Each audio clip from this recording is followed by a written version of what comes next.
Hey everybody, welcome back to MXP Oakland. We are in the final round of Swiss, which means things are getting to their most exciting point. We are determining who is going to be in our top eight. So just to quick preview the scene, the standings going into this round uh, have 8 players at 10-2.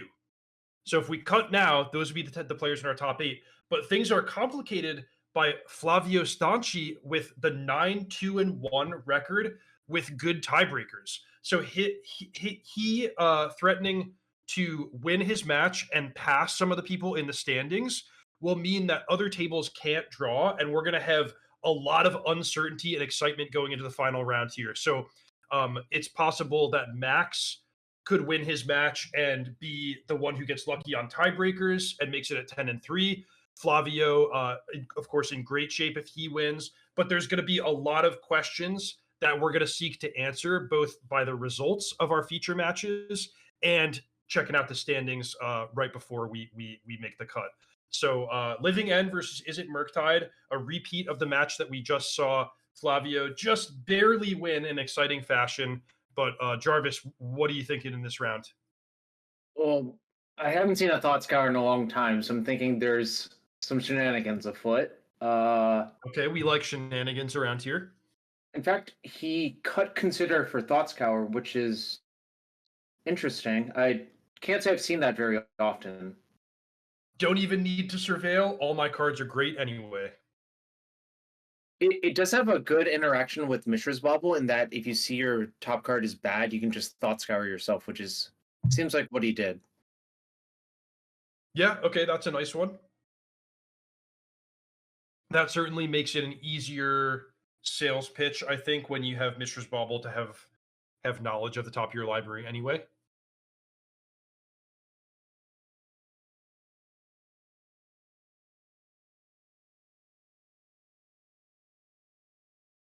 A bunch of cyclers happening.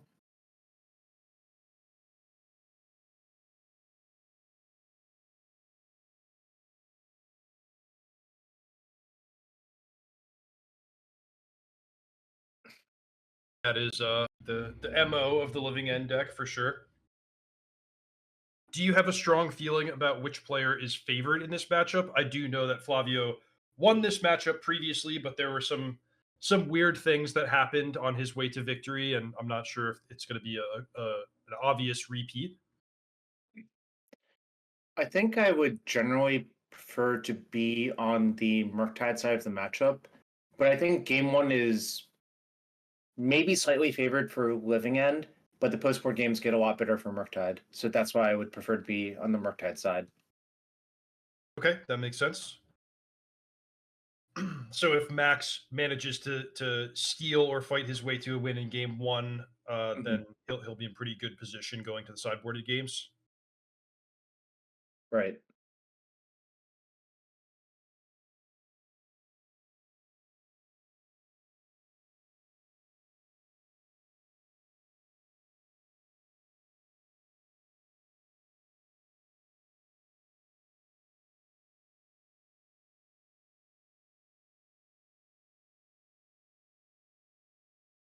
So I guess one real reason to play Thought Scour is it's a lot better with Murktide Region and Unholy Heat because you mill a lot more cards. Yeah, it's also pretty sweet when you need to fill your graveyard to capitalize on an opposing living end. We already see That one is, one Ragavan hitting the yeah, bin. that is kind of cute, but I think that might not be good enough unless if you do something like mill a bunch of Murktides. Like my plan in that regard would be mill a bunch of Murktides, then hope you have like another Murktide in hand to like power those ones up, I like the way you essentially. think, Jarvis. Yeah, actually Max has the full number of Murktides. I guess once you put Thoughts Guard in your deck, that makes a lot of sense, right? Okay, so looks like Flavio is getting ready to force the action, starting with an evoked grief.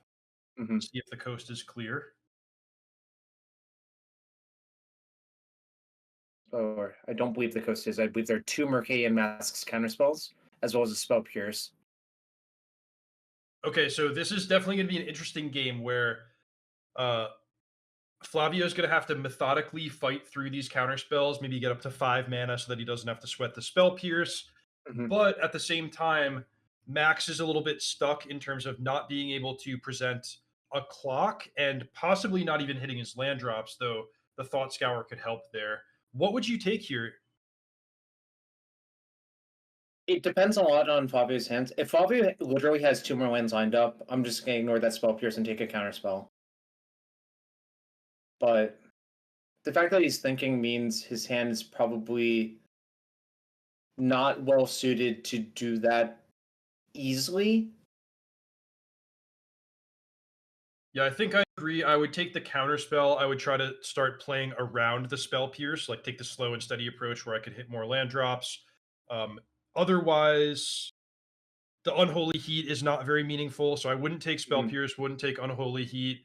You could try to take away thought scour or expressive iteration to sort of stick Max unable to hit land drops, or you could take the ledger shredder and just say like, well, you're so far away from being able to establish a clock that I don't care.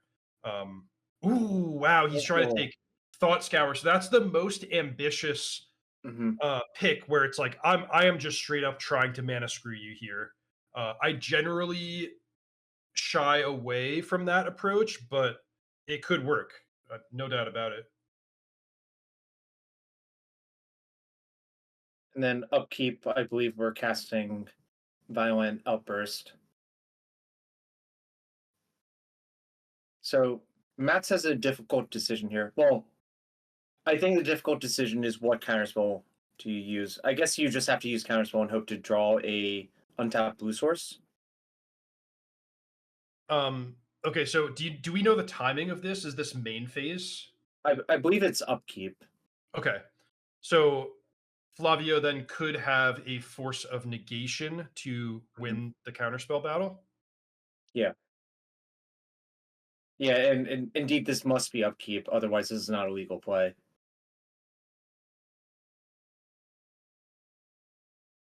Okay, so really strong and actually makes perfect sense to take the thought scour now Right. because you don't want your opponent to dig to answers and you don't want your opponent to fill their graveyard with extra creatures.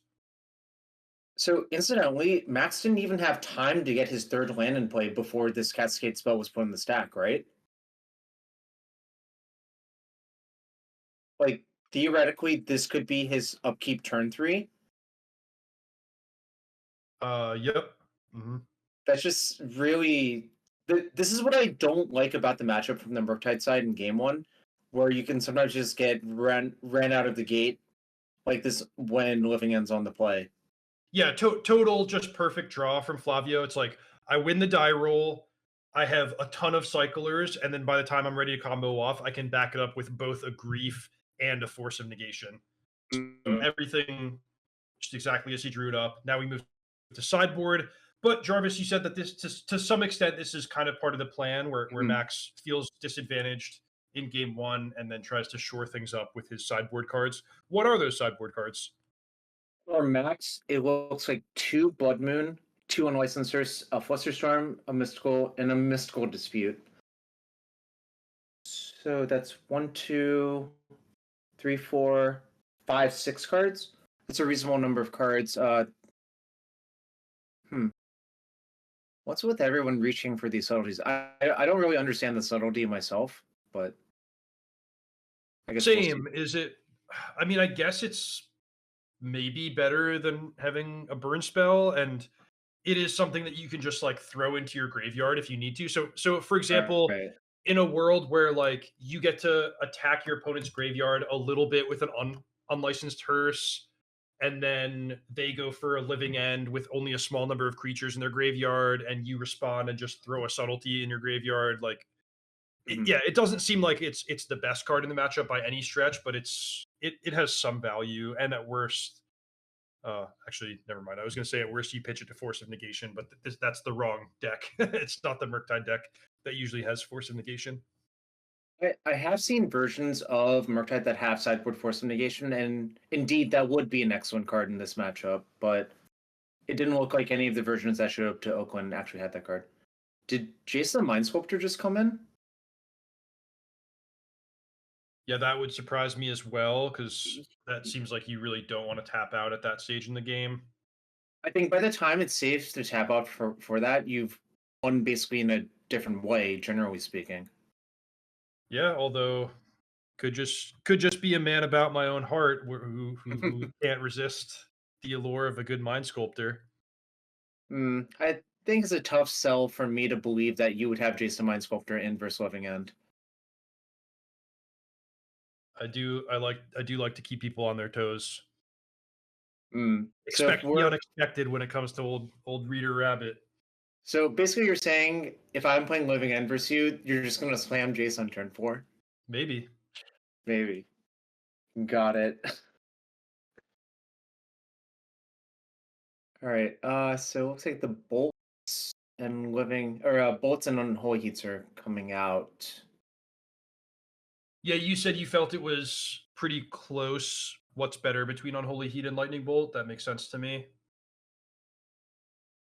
Um, I actually don't think it's close. I think unholy heat is generally better because I don't think you really like rush them down with a lot of damage very often.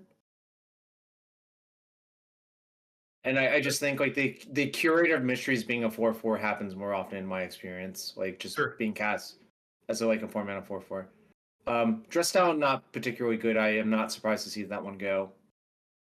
Yeah, Max has one main deck, one sideboard, so he could take that out. The only thing I could see it doing is like countering the effect of a grief or a foundation breaker, but that's pretty Mhm. thin and hard to get it to line up the way you want. So it looks like we're taking out two lightning bolts, four unholy heat, and the dress down for those 7 cards. From the living end side, I kind of expect the same thing to happen where Flavio is going to have the foundation breakers in, possibly endurance. One thing I didn't actually mention, which I think is not intuitively obvious, is the fourth living end is in the sideboard for these matchups because there's like a non-zero chance that you just have to work through 4 counter spells in one game. Sure, yeah, and things go really long after sideboarding sometimes. Okay. Yeah, exactly.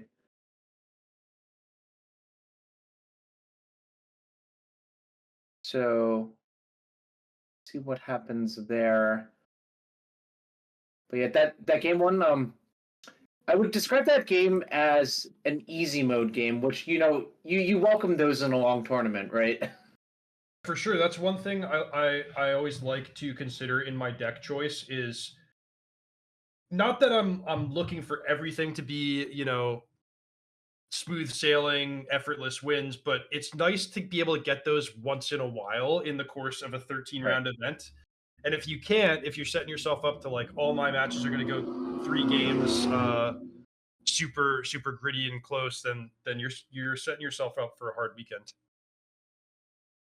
Yeah, sometimes you just have the Hex Mage Dark Depths on turn 2 and your opponent's dead and they just want to leave. You take Indeed. those. But yeah, I think the post board game, you're less likely to see something like that happen. That just happened in that game one.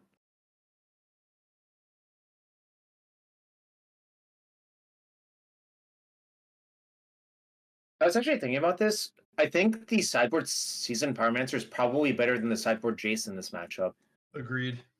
because you can actually discard 2 creatures to it immediately, and that does actually do something. It's also a safer turn to tap out, I think, because you could tap out for that on like turn 4 with a Spell Pierce behind or something similar.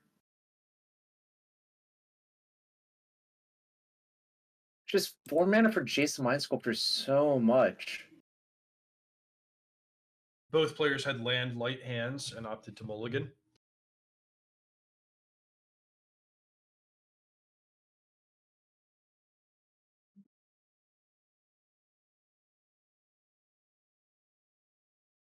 You have a concept of a mulligan favoring one player or another. Um, Kind of a wash. it's kind of a wash because I think both of the decks kind of just have a bunch of like 1 mana cyclers or zero mana cyclers that I think it kind of evens out. I think if you get to like a point where it's like maybe 5 on 5 that would rather be Izzet Murktide because the Ragavan just is worth so much and is unlikely to be contested very much. Yeah, let's see if the turn one Ragavan on the play shows up.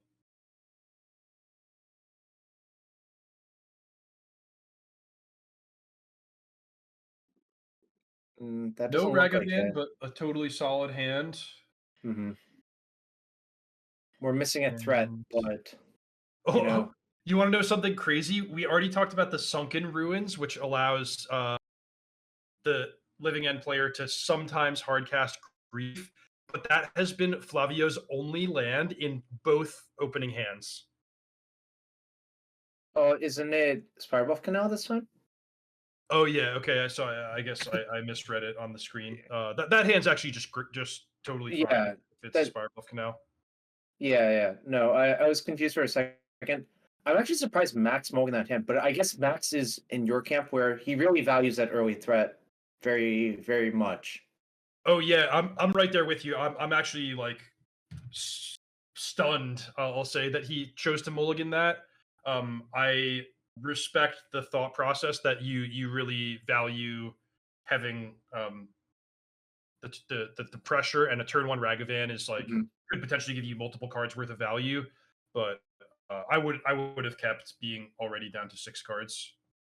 It's also like Mishra's Bauble plus Scarland lets you look at another card, and you basically have two draws to get a threat in a meaningful time frame. So, Yeah, and just so folks who yeah, maybe weren't watching as closely know what we're talking about.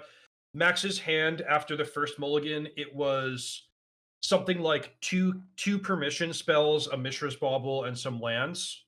mhm. Is that what you saw too, Jarvis? Yes, that's exactly what I saw. Okay. And then sorry for interrupting you. You can finish your thought. So yeah, it's just you have 14 threats you're looking at in two draws. I think on on 6 cards that's totally reasonable. And yeah, now I think we're going to 4. Yep. Yeah, one thing that okay, so a couple things I'll mention about mulligan decisions. The first is that I like the approach of being of mulliganing pretty aggressively with your first 7 cards, Yep. but then I really quickly widen the range of hands I'm willing to keep once I've already mulliganed, because going down Hmm. to 5 or 4 cards, you just really start to feel that resource squeeze. Another thing about mulligans is that you're not always just thinking about like, is this hand better than a really good 5 card hand? You also have to factor in the risk of ruin of, hey, I might mulligan and then see no lands in my opening hand, and then I have to go all the way down to 4, at which point, I'm almost out of it without even getting to play the game. So that would have been my logic in keeping the unexciting 6 card hand, is like, hey, let me at least Hmm. play. Whereas if I start with 5 or 4 or fewer cards, then I might just not even be in it in the first place. Well, now Max is just hoping for. I think the 4 card hand, if I could construct one, would be land. Well, probably not that. But land Ragavan. It probably would contain Blood Moon and just try to, cheese the win. You Yeah, know, let's go. 3 lands and Blood Moon. I mean, that is a hand that I can at least envision winning a game. you could also maybe justify 2 lands counterspell Blood Moon, but that's a little bit dicier, I think.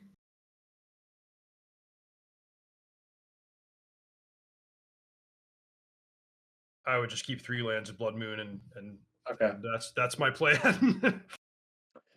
I mean, then not an unreasonable plan, honestly.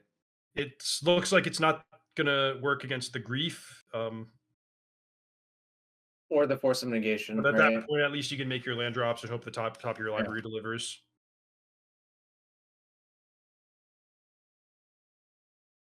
Looks like Max agrees with you. Yeah, I definitely agree. Like on 4 cards, it's just more important to envision, okay, if I get really lucky, how can I win?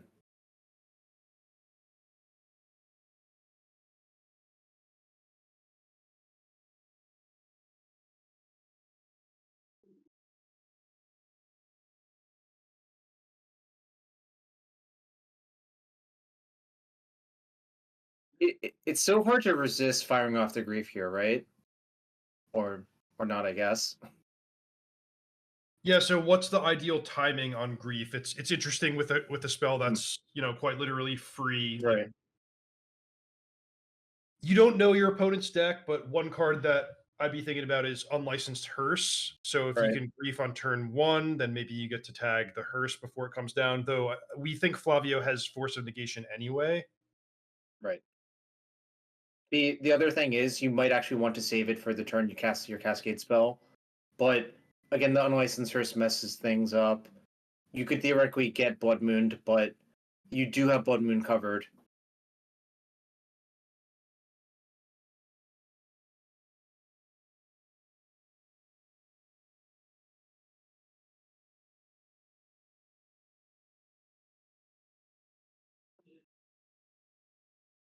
So we have Fetchland Sanctum, Street Wraith, Grief, Waker of Waves, Force of Negation.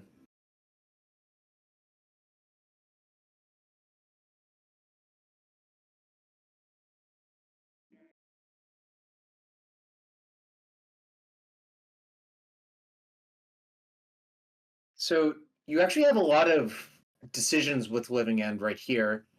Basically, okay, do you want to cycle the Waker of Waves and take down Fawn? Do you want to cycle Street Wraith and look for a different black card? That one's probably a harder sell because I don't think there's actually that many black cards in the deck. Whereas the Waker thing is sort of closer, I believe.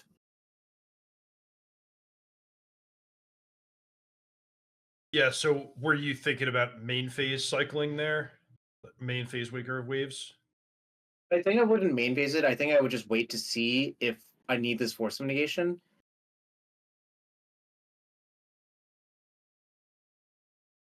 So now you really have to decide if you're going to use the Waker or not.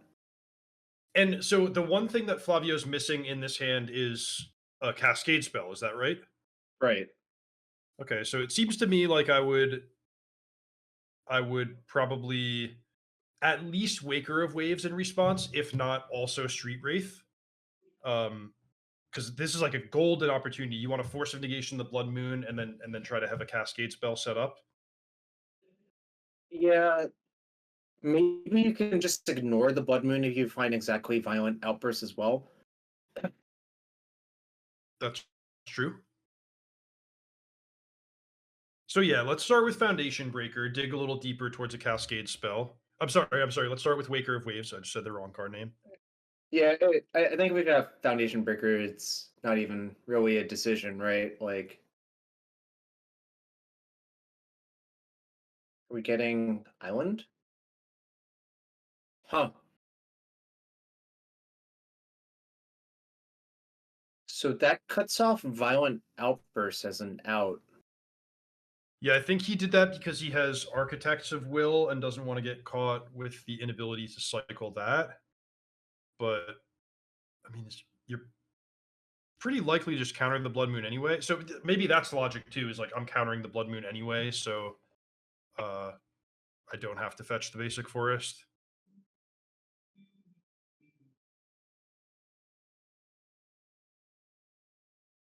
Yeah, if you fetch Island, you probably have to fawn it because otherwise you can't even like cast a Cascade spell even if you draw one, right? Correct. So I would discard the Waker of Waves in response. Okay. Looks like he's going to choose to pitch the Waker of Waves.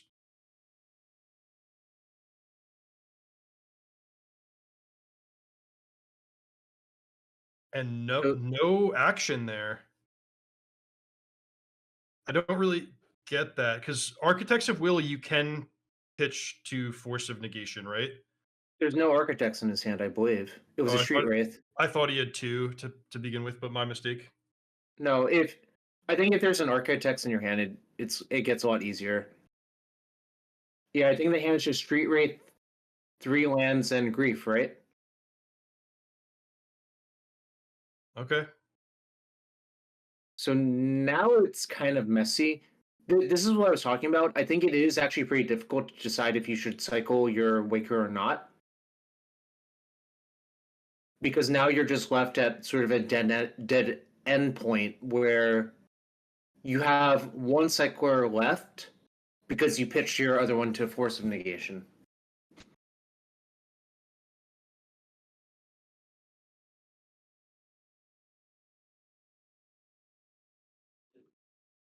Yeah, definitely a tough one.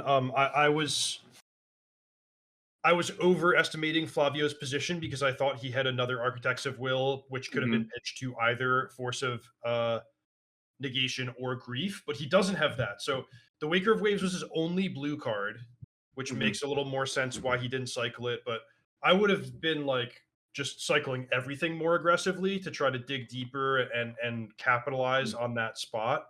So probably Right. before anything else, just cycling the Street Wraith.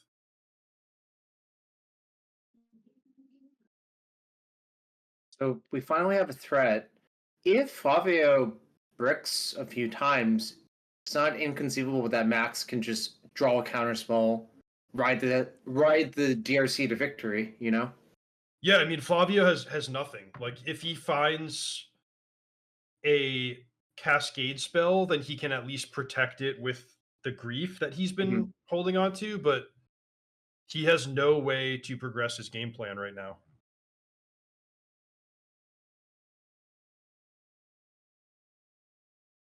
Yeah, I'm not sure what I would have done with the Waker of Waves. It is certainly difficult.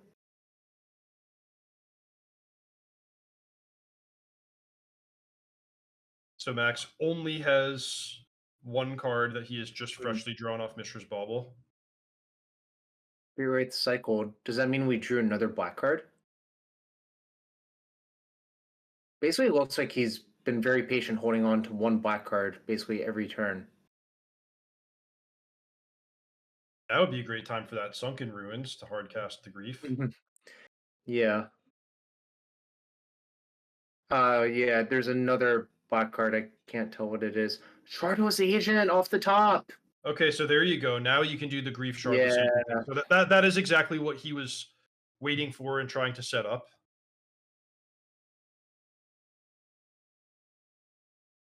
All right, so this is going to put Flavio in a dominant position. Max gets to bring back Ragavan, but it's going to be something like 5 creatures to 1. Right. Yeah. Izzet Murktide typically doesn't play any sweepers that can get out of this situation, so I think it's basically going to be impossible to get out of this one.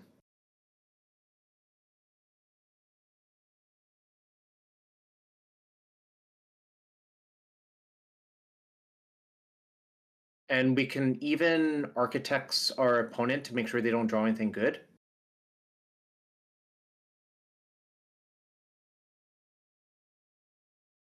Yeah, it's pretty simple to just put 2 lands on top, right? Yep. So that is Max actually locked out of this game because he's not going to survive enough attacks No. to be able to draw a fresh card here. Okay, so if the predicted result comes through that Flavio wins, there's the handshake. We have him advancing to 10-2-1 to basically join the scrum of players that are in pretty good shape to make the top 8. We're not going to pencil him in because there could be some tiebreaker action, but he 10-2-1 is a great record and he has pretty solid tiebreakers. So I think there's a pretty good chance we're going to see Living End in our top 8.